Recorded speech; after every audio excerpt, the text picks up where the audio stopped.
Higher housing costs and slower sales, 2024 seem to have more home buyers sitting it out on the sidelines. But some area realtors say there are signs of a shift coming in the new year. 90s real estate expert Lane Lyon joins us now with a look at what we might expect going into 2025. Lane is a realtor and managing broker at Caldwell Banker. Lane, good morning. Hey, Jordan, good morning. Thanks for having me on. Of course, Merry Christmas to you also. Yeah, same to you. All right, as we get ready for the new year, we saw so many people kind of sitting it out this year that we were talking about.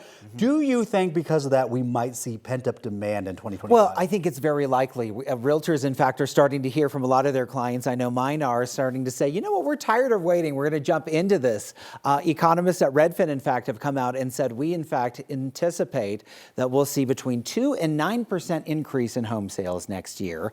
A lot of that is just because people have said we are accepting the mortgage rates where they're at right now. This is the part of the data that I'm most intrigued by, Jordan, is the fact that they have studied a lot of the home buyers out there, and Redfin says most Americans have grown accustomed to the current mortgage rates. I think it signals the fact that that pandemic era ultra-low mortgage rates that we were so focused on for so long may finally be a thing of the past. We've realized that, you know what, it's been, 4 or 5 years now, and we've accepted the fact that really our focus should be on what our payments need to be and not so much what the mortgage rates are, because right now, mortgage rates really seem to be stabilizing in that 6% range, and that really seems to be where they're going to be at.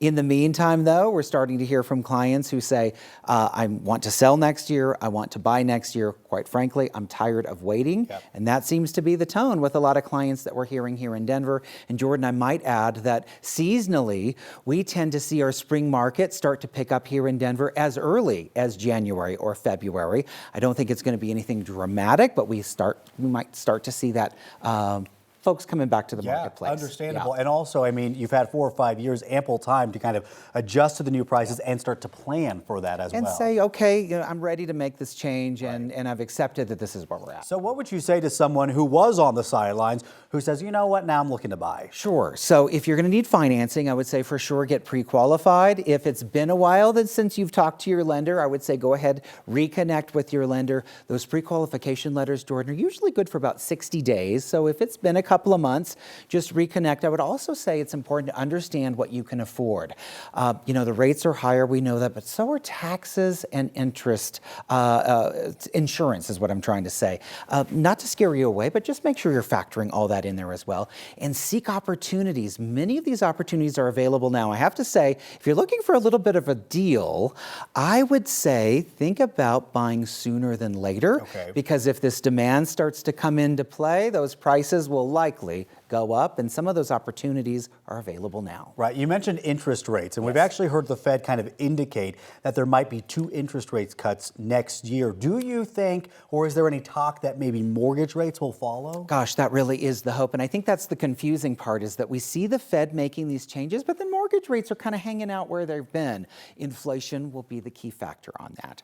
So we'll watch that very close. I think that really the consensus, Jordan, seems to be we will stay in the 6% range. If we dip into that 5% range, that's where we anticipate we'll see demand go up. But really, we anticipate stabilizing, normalizing conditions, which from an investment standpoint is when a lot of people seem to make decisions. And again, how long can you wait after a while before you just say, never mind? What? We're out of room, you know, we're having a baby, we're getting a divorce, whatever it may be. Sometimes these things can't wait. And the reality is the marketplace shows all signs for offering opportunities. Absolutely. Well, Lane, thank you for your advice. We all appreciate it as always. Have a great holiday. Thank you. Happy holidays to you too.